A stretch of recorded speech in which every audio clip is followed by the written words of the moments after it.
मामले में एक और बड़ी गिरफ्तारी हुई है। फरीदाबाद से आतंकी उमर का मददगार गिरफ्तार कर लिया गया है। एनआईए ने आरोपी शोएब को गिरफ्तार किया। फरीदाबाद से गिरफ्तार किया गया है ये शोएब ने ही आतंकी उमर को मुहैया कराई थी गाड़ी, और अब ये शोएब पुलिस की गिरफ्त में आ चुका है और इसे गिरफ्तार कर लिया गया है। ब्लास्ट से पहले शोएब ने आतंकी उमर को पनाह भी दी थी।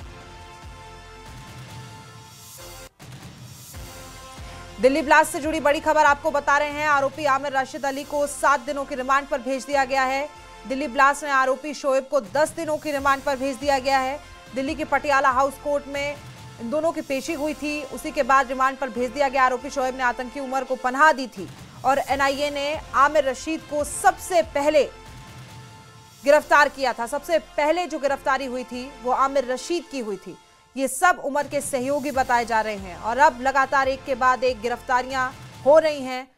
और जैसा कि गृह मंत्रालय की तरफ से भी कहा गया है, जीरो टॉलरेंस नीति आतंकवाद के खिलाफ है, तो ऐसे में पाताल से भी ऐसे आतंकियों को जिन जिन का सुराग मिल रहा है उन्हें ढूंढ कर निकाल लिया जाएगा और जल्द सारे चेहरे सामने आएंगे, किसी को भी बख्शा नहीं जाएगा। आरोपी शोएब ने मदद की थी, पनाह दी थी और अब ये एक और नई गिरफ्तारी दिल्ली ब्लास्ट मामले में हुई है।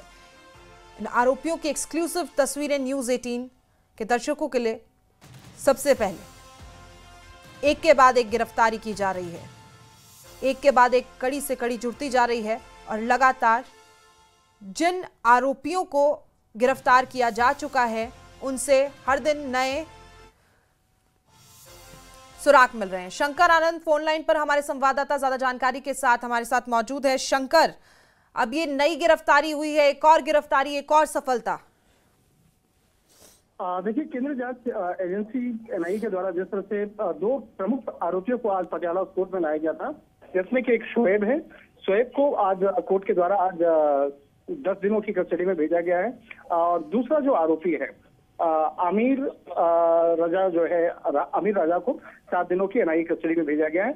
इन दोनों आरोपियों की अगर बात करें तो आमिर रजा जो है, आमिर रजा अली, ये एनआईए के द्वारा पहली गिरफ्तारी की गई थी।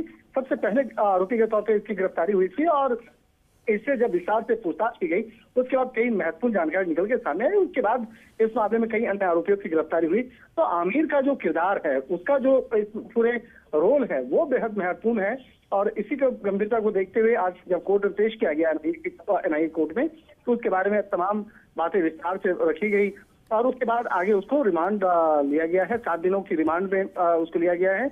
और दूसरे आरोपी की बात करें तो उसका नाम है शोएब। शोएब की गिरफ्तारी कल की गई, कल देर शाम में उसकी गिरफ्तारी की गई और आज उसे कोर्ट में पेश किया गया।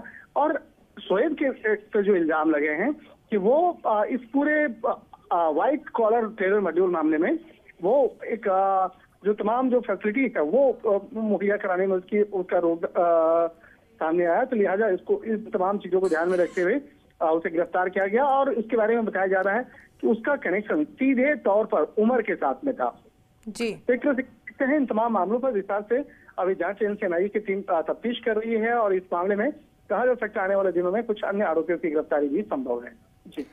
जी शंकर, लगातार हम देख रहे हैं कि एक के बाद एक गिरफ्तारी तो हो रही है।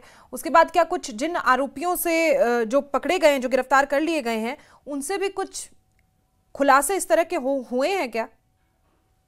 देखिए, बहुत सारे जो आरोपियों की गिरफ्तारी हुई है इस मामले में अब तक तकरीबन 85 से ज्यादा लोगों से पूछताछ की जा चुकी है। अब समझा जा सकता है कि ये केस कितना बड़ा है, क्योंकि इस राज्य में कई राज्यों से जुड़ा हुआ कनेक्शन है। जम्मू कश्मीर पुलिस इस मामले में इन्वेस्टिगेशन कर रही है, हरियाणा पुलिस इन्वेस्टिगेशन कर रही है, दिल्ली पुलिस की स्पेशल सेल इस मामले में इन्वेस्टिगेशन कर रही है। तो एक तरह से देखा जाए कई राज्यों की पुलिस और इसके साथ ही केंद्रीय जांच एजेंसी एनआईए और जांच एजेंसी ईडी की जो भूमिका है वो भी यहाँ पे सामने देखने को मिला है।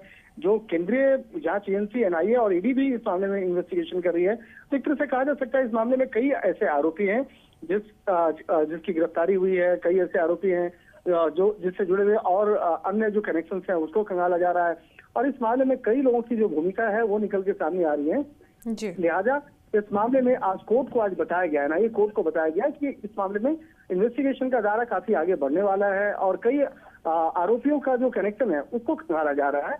इसी बात को ध्यान में रखते हुए इन दोनों आरोपियों की कस्टडी मांगी गई तो जो आमिर रजा है उसकी कस्टडी 7 दिन मांगी गई और दूसरे जो आरोपी है शोएब, उसको 10 दिन के एनआईए रिमांड पे भेजा गया है और इन दोनों आरोपियों को एनआईए मुख्यालय में रख करके आगे पूछताछ की जाएगी। बहुत शुक्रिया आनंद आपकी जानकारी के लिए।